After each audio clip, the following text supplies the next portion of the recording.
That's all right. Hi, everybody. I don't want to stand between you and beer for too long, so I'll keep it quick.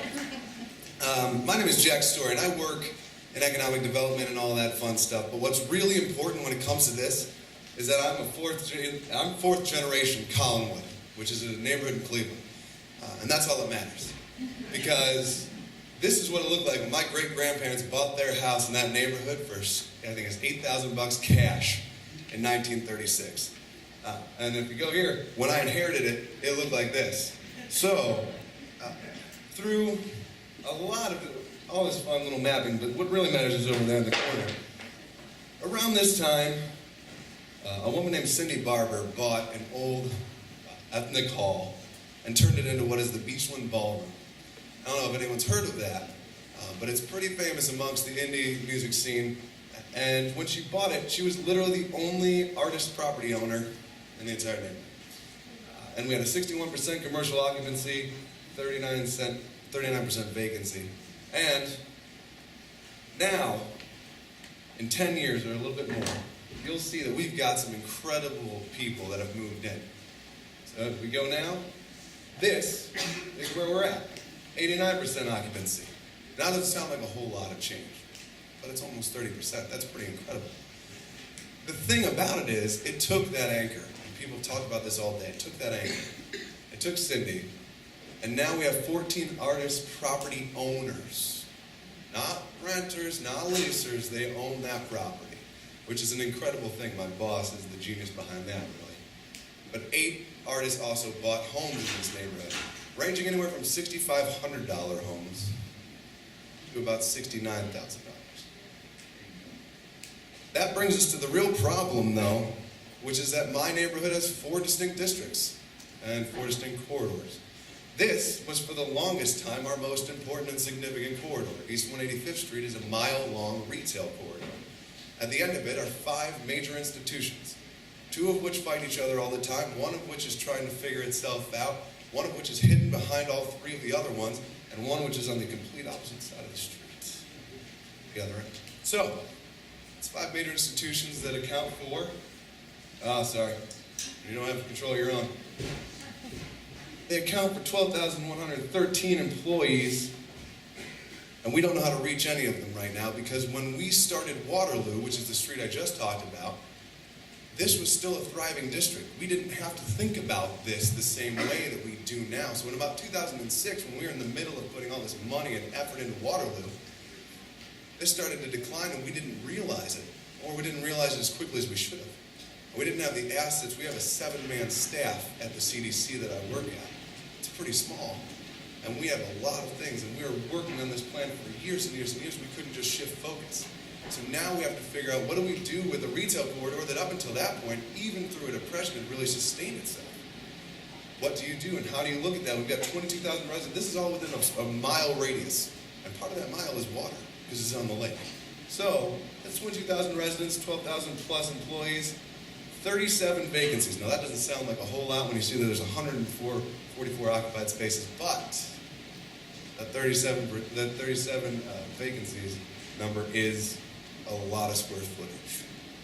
A lot of square footage. It's a majority of the middle section of what is really should be 3 different districts, but is one giant street. So we've proposed what is called ActiVacant. Now everybody knows you gotta have these 3 things. Doesn't matter how you get them. These are the easiest things in the world, right? You need a merchant, you need a property owner, and you need a customer. It's better if they can be merchant and property owner together, which we advocate for, but if we can't, we have to look at this and say we have a lot of property owners that own this property who are terrified to rent to other people because they remember the glory days when they didn't have to think about it. And they will just rent to anyone who will pay that month's lease. That's not good for us as a neighborhood because then you're getting really kind of shady business. The idea that we have is to get the property owner involved in letting the merchant taking over these, taking over these steps. So much like Sarah was talking about with Pop-Up, not reinventing the wheel, and I love your project, by the way. The idea is to take this and give them the first 3 months free. Then you let them know where they're going to be the entire length of this 3-month project. And you can go backwards for me. So the idea is that it's a 3-year program that's actually funded, and you get community milestones, so they can meet these milestones by working with each other in a retail setting. And they get money when they hit those milestones at different moments. Up to $5,000 each business can get, on top of the fact that we're subsidizing their rent, on top of the fact that we're going to help them through this. But they have to have a business plan, which is where the public and private partners come in. We've partnered with an organization called ECDI, which is the Economic and Community Development Institute, which is out of Columbus, which is a phenomenal organization, who provides entrepreneurial training and microloans. I believe that they're the 7th largest microloaner in the nation, last time I checked. But they're a phenomenal partner, and they're able to provide one-on-one training. Because like we're talking about, retail needs a business plan. And the for-profit market has it right, I think. And you got to look at that in terms of if it doesn't have a plan, it's going to fail. And we've allowed a lot of pop-ups to come and go and come and go.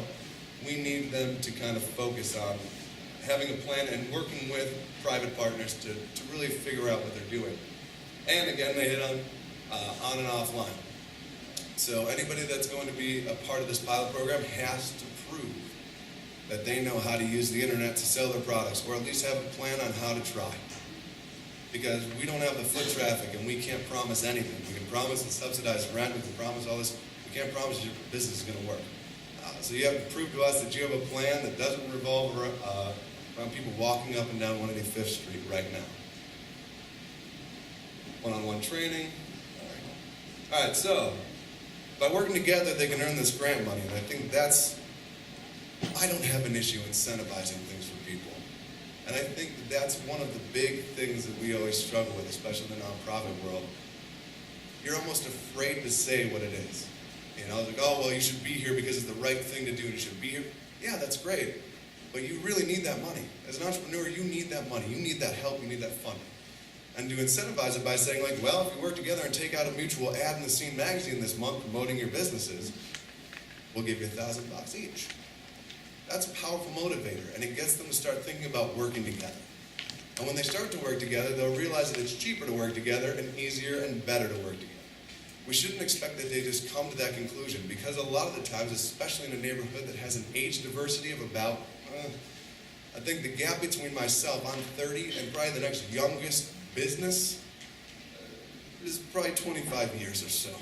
So it's a large gap, it's a big gap between that, and there's also a lot of diversity gap in our neighborhood. They don't want to work together right off the bat, they don't have the incentive. So what we're hoping to do with this program, and I think the cornerstone of it, is incentivizing them to work together for money and for cheap rent. And I'll keep that, that's it. So, guys, you can contact me, we love to hear ideas. Thank you guys very much, let's have some beer.